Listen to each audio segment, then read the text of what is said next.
UFC Paris betting and DraftKings show. We have 11 fights this Saturday afternoon. I'm Jon Kelly. Let's hear the picks. We're going to get things started at a catch weight at 140 pounds as UFC debutant Jocelyn Canty comes in as a big favorite, a minus 375. The comeback on Farron is plus 290. And we'll start on the Canty side. She's a 5-1 prospect fighting out of Portugal. Honestly, I was expecting to see a little bit more when I watched a few of her fights, like just because she is priced as such a big favorite. I understand that it's Farron, who's 0-3 in the UFC, who has not looked good in the UFC, recently lost to a decision against Nunes where she looked a little bit better, but was previously finished in her other two fights as well, has never been able to defend takedowns, horrible off her back. Really just a one-dimensional striker, and not even that good of a striker. She gets hit way too often. She slows down in fights, so I get all the negative. But when you're talking about a debutante fighter who's only got 6 overall fights in Canty, I just expected to see a little bit more. You know, she seems to be kind of a better version of Zara, but I'm not sure if she's that much better to be, pushing a minus 400 favorite here. She seems to be a decent striker, strong in the clinch, going to be the more active striker. I think the more powerful striker as well. But I think it probably goes to decision. I think Zara is going to get what she wants, being that it's probably a 15-minute kickboxing match. So I don't really expect much grappling here. I do think Canty would be the one to have the grappling upside, but I'm not sure if she's going to go to it. I struggle to see her cover this price tag. I think she probably wins, but I could see this one being a little bit more competitive. Obviously on DraftKings, I'm going to lean towards the underdog in Farron. I know it's ugly, it feels gross, but it's a really short slate. We got to find ways to get different, and I think she could be somewhat competitive here. I don't see Canty paying off that price tag. She's $9,400, the most expensive fighter on DraftKings. I think she's an easy cross out. So I'm going to have a little bit of exposure to the dog, and hopefully she can pull off the big upset. But the official pick is Canty by decision. Next fight up, we have Farid Basharat, a minus 380 favorite now with Clayton Rodriguez on the comeback at plus 300. And this is another spot where I'm just kind of going to lean towards the underdog. I think Clayton Rodriguez is live in this spot. I think this line is a little bit disrespectful, and I fully understand that Basharat is an exciting prospect, 10-0, undefeated, has looked great. He's very well-rounded. The striking is there. He showed off the solid ground game as well, capable of landing multiple takedowns and controlling his opponents on the mat. But I do feel he's being just a little bit overrated in the market. And I think Clayton Rodriguez is probably being a little bit underrated. I know there's been some bad things in the past. The fight IQ hasn't been there at times. He came in against that fight against Tatsuro Taira, missed weight so bad that the fight ended up being scrapped. So now he's back here against Basharat, but he does push a high pace on the feet. Certainly has power. This dude hits really hard, super powerful with the leg kicks, and even though he can be taken down, he's generally pretty good at working back to his feet. He's not completely dead on the mat either. Now he's training over at Shoot to Box. So I think, barring some massive improvements on the Basharat side, again, I have a hard time seeing him cover this big of a favorite price tag. So it's kind of the theme of this card. I think you're getting these favorites and they're just getting a little bit too much respect. So I think these dogs can make it a little bit more competitive than these odds suggest. And I think Rodriguez fits that bill as well. He's very cheap on DraftKings, so I'm definitely interested in terms of targeting that underdog price range in Rodriguez. But the official pick is going to be Basharat by decision, only because I could see the cardio dynamic favoring him. If the fight does get extended, I think he can take over late. Which brings us to our next fight as Jocelyn Edwards takes on another debutante fighter in Nora Cornelli. And this one's basically a pick'em. You guys know, if you've been listening to me for a while, I'm not a Jocelyn Edwards guy. Typically look to bet against her just because she doesn't really have the skill set that I like to back in terms of being a good round winner. She does keep a decent pace in terms of the volume, but if you watch her fights, most of it is just those pitter-patter leg kicks. It's a lot of empty volume that I guess is scoring, but a lot of these fights, she's eking out split decisions where many people didn't even think she won. And then on top of that, she doesn't have the best cardio. We've seen multiple times she slows down and fades as the fight goes on. There's been multiple times where she looked pretty terrible, kind of just wobbling around, even in round 2 in one of those fights. So I don't trust the cardio, and just the one-dimensional kickboxing approach with very little power. It's not going to do it for me. So then we look at Nora Cornelli, and it's like, I don't really see much there either. She's a 6-1 prospect making her debut. She's fighting out of France, so she's going to have the home crowd in front of her. She does seem to be a pretty physical fighter. She's probably going to have the power advantage, I'd say. And I just expect her to be the overall more aggressive fighter of the two as well. She has been able to mix in the grappling, but she hasn't faced really any good competition. Her one loss in her career came against Canty, who we talked about in the first fight. But, there were times where she was getting swept and reversed, falling out of position against people that had no business grappling with her. So I wouldn't put it past Edwards being able to do those things as well. I think it's probably a close fight. I'm going to side with the newcomer just because I expect her to be a little bit more powerful, a little bit more aggressive, and I just can't, in good faith, get behind picking Edwards and hoping that she ekes out another split decision. So we're going on the other side. I'm going Cornelli. I think usually I would just completely fade this fight on DraftKings, but we've actually seen Edwards hit the optimal lineup in the past just because of that empty volume. She was able to just land 160 strikes or whatever it was, where she scored really well. And both of these fighters are priced in the mid-range. You can make a case Cornelli lands multiple takedowns. I do expect it to go to decision, but because they are priced in the mid-range and we have a limited number of options, I don't think you can just fully cross this fight out. So depending on how many lineups you're making, I think maybe you get a little bit of exposure to both of these fighters. Next fight up, we have Angelusa, a -166 favorite. The comeback on McKee is +140. And we'll start on the Lusa side. He last fought my guy, AJ Fletcher, in what was an absolute banger, and he ended up edging that one by decision. And Lusa is a pretty well-rounded prospect. He previously has trained with Gilbert Burns, and he's just a pretty solid fighter wherever the fight goes. He's got a good jab, very powerful, very athletic, and he's also capable of implementing the wrestling. He can land takedowns, okay grappling as well. He's just an all-around solid guy, whereas McKee previously fought in the UFC. This is not his first time fighting. He is mostly known for landing absolutely zero significant strikes against Khamzat Chimaev in his UFC debut, where he was finished in that fight. So he went 0-2 in the UFC, then went over to Cage Warriors, rattled off a couple wins, and is actually the welterweight champion over in Cage Warriors. And of his 13 wins, all of them have come by finish, 10 of them by knockout. So we know he's a capable finisher, but I'm just not sure it can come at the UFC level, especially against a guy like Angelusa, who's very durable. He can be hit in these striking exchanges, but he eats a lot of big shots and he keeps on coming. I ever so slightly lean with him just on the basis of him being more durable, more athletic, more powerful. I think he could land takedowns here, and we've seen McKee hurt and finished in the past as well. So we're going to go with Lusa. I think it comes by TKO. I think he could break him down the stretch. That's the official pick. Next fight up, we have Taylor Lapilus, a -170 favorite with the comeback on Kylin Loughran at +150. And this is a fun matchup because Lapilus previously fought in the UFC. He went 3-1. This was a long time ago. It was before I got really hardcore into UFC, so I had to go back and watch his early fights. He's definitely improved since then. He's basically just a kickboxer. He fights out of the southpaw stance, but he's pretty nasty on the feet. You see the leg kicks are very nasty. He's hurting guys with the leg kicks, but his boxing is very crisp. He's very fast, very straight, very powerful, and he's also shown some really solid takedown defense. And when guys were able to take him down, it didn't come on the first try. They had to chain wrestle to get him down, and he wasn't staying down there for long. Typically, he's very good at working back to his feet. So if the game plan is going to be to wrestle this dude and grapple him, then you better have really good cardio and pretty solid wrestling, because he seems to check the boxes in terms of the defensive grappling. And then on the flip side, Loughran is just an 8-0 undefeated prospect fighting out of Ireland.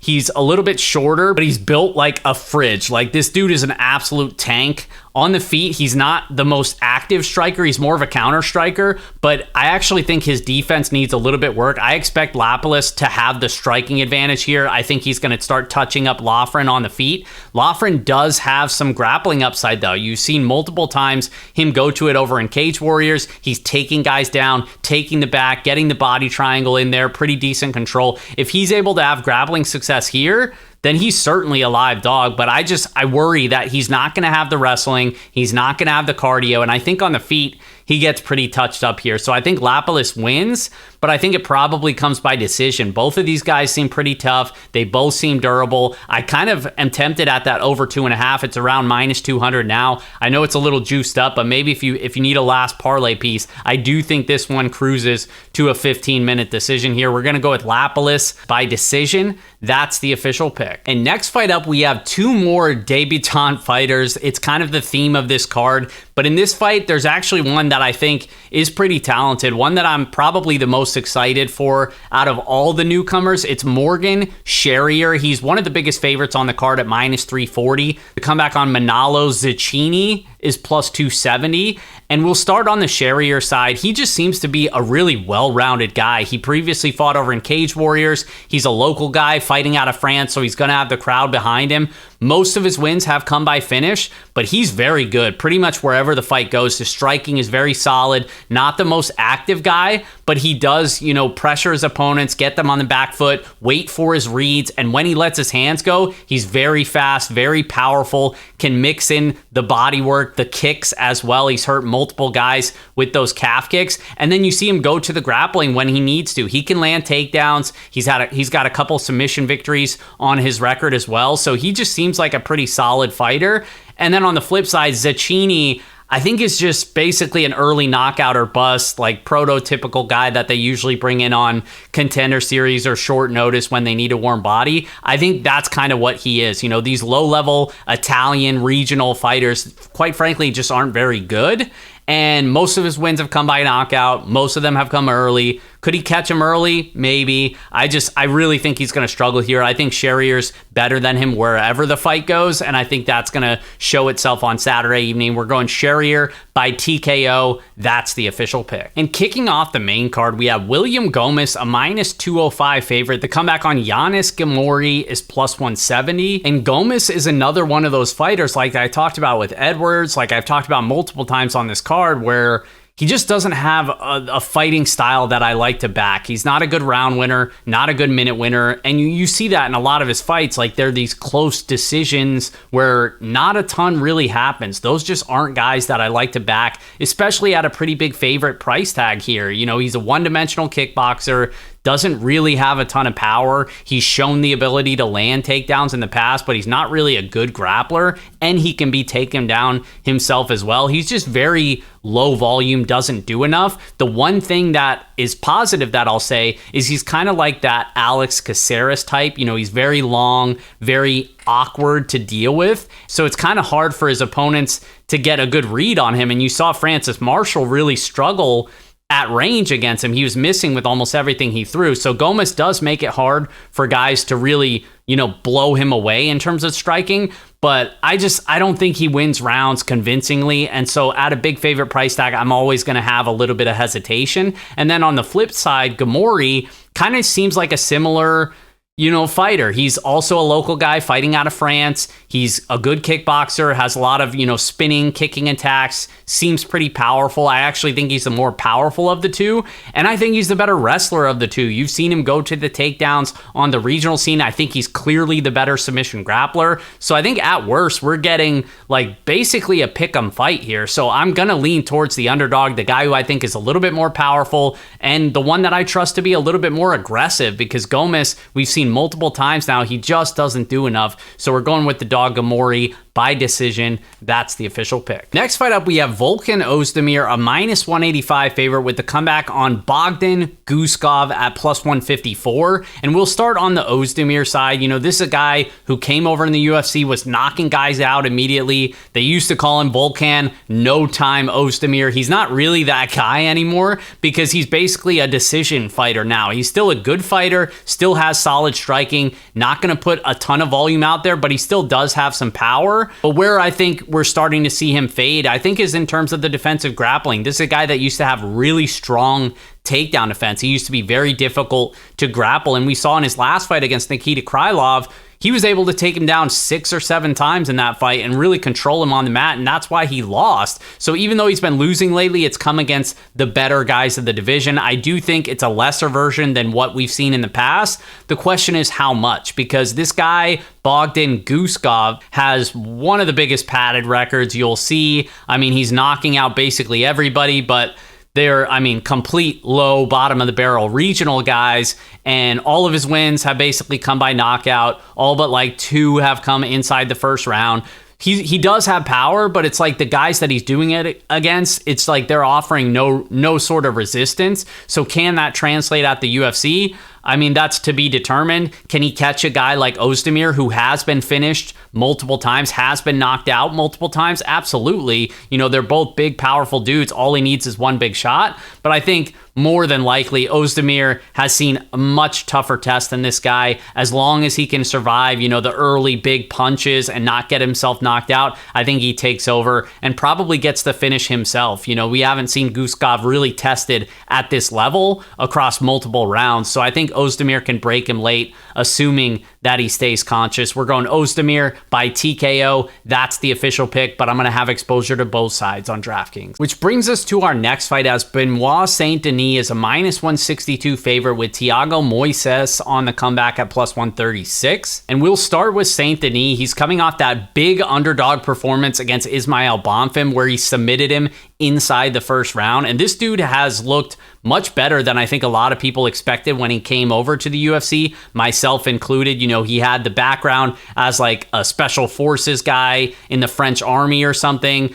All first round submission victories, basically. So we just didn't expect much. And then he puts on an absolute banger against Elizeu Zaleski dos Santos at UFC 268. I was live at that fight, took an absolute beating, but he kept on coming. And then we've seen since then, he's been able to finish everybody that he's faced. So this guy is definitely a dangerous finisher. He's a powerful striker, but we know he's at his best when he goes to the ground game, and he's going to be aggressive in getting it to the ground. He averages nearly 4 takedowns per 15 minutes. We know he's capable of taking the back, sinking in the rear naked choke. He's very good at it. And then on the flip side, Thiago Moises is primarily a grappler himself, but he's, again, one of those guys that just needs to do more for me to get excited about. He's pretty low volume on the feet. I expect him to be the better technical striker, but I'm not sure if he's going to be like blowing away Saint Denis, because what Saint Denis lacks in striking defense, he's going to make up for in terms of his output. And that's something that I don't trust Moises is going to be able to do. And then also when it comes to the grappling, Moises, he only averages like 1.5 takedowns per 15 minutes. I think he can give up the takedowns a little bit more willingly than Saint Denis. So I could see this one playing like Moises getting taken down, trying to play off his back, and it's just not working. So I think Saint Denis, that pressure, that output, the activity over time, I think he could potentially break Moises and get him out of there. We're going to go Saint Denis inside the distance. I'm going to say it's by TKO. That's the official pick, and this is another good fight to target on DraftKings. Which brings us to our co-main event, as Monon Farron comes in as a -205 favorite with Rose Namajunas on the comeback at +170.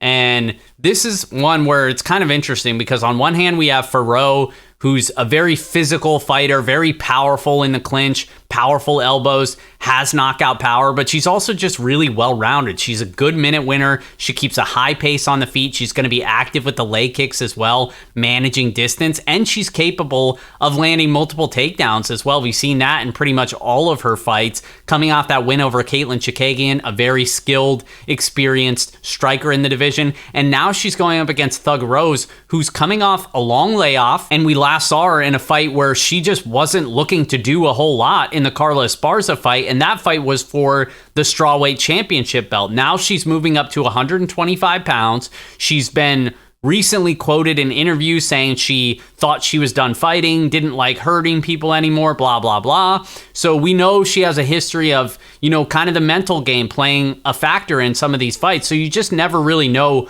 what version you're going to get, or if you're going to get the best version of her, because I think at her best, she's a very tough test for Farron. She's a very technical striker. She's got power in her own right as well. And I think she's clearly the better submission grappler. I think if Farron does land takedowns, Namajunas could threaten with something off of her back. So I just think if we were getting the best of her, I think plus 170 is very tempting. It's just, I don't know what version we're going to get of her. There's a lot of red flags on that side. I think in terms of DraftKings, it's kind of easier to accept those red flags just because she is so cheap, and we know that when she's at her best, she can compete with pretty much anybody. So I think that's probably where I'm going to get my exposure. But I think Farron, being the bigger, more physical fighter over 15 minutes, if she can land multiple takedowns and stay safe, be competitive in the striking, maybe land some power shots, I think she probably edges it. So I'm going to go Farron by decision, but it's definitely not one of my most confident picks because I'm not sleeping on Thug Rose this week either. Which brings us to our main event, as Ciryl Gane comes in as a minus 185 favorite. The comeback on Sergey Spivak is plus 154.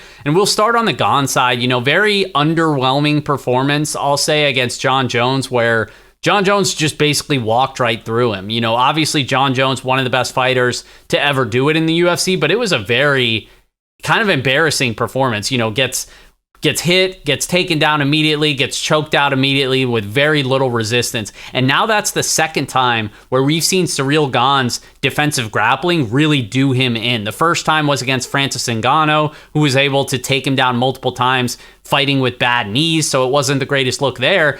So I'm just not sure why people are so confident that Gane at this big price tag here is such a clear favorite, because obviously on the feet, he's going to have a massive advantage. He's probably the best kickboxer in the division, keeps a very high pace, has power, but it's the defensive grappling that really worries me against a guy like Sergey Spivak, who's not a good striker, who's basically just looking to strike with you only long enough to initiate the clinch, initiate the grappling, peel you down to the ground, start landing that ground and pound. He's very active, looking for submissions as well. 7 wins by submission. I think Sergey Spivak is a guy who I've kind of been in on early in the division, and he's really been rolling, man. He's won 6 of his last 7 fights, with the only loss coming against Aspinall. Most recently submitted Derek Lewis in the first round, and Derek Lewis, super powerful, big threat, wasn't able to knock him out. Is Ciryl Gane going to be able to knock him out? I'm not sure, especially early in the fight. And if that's the case,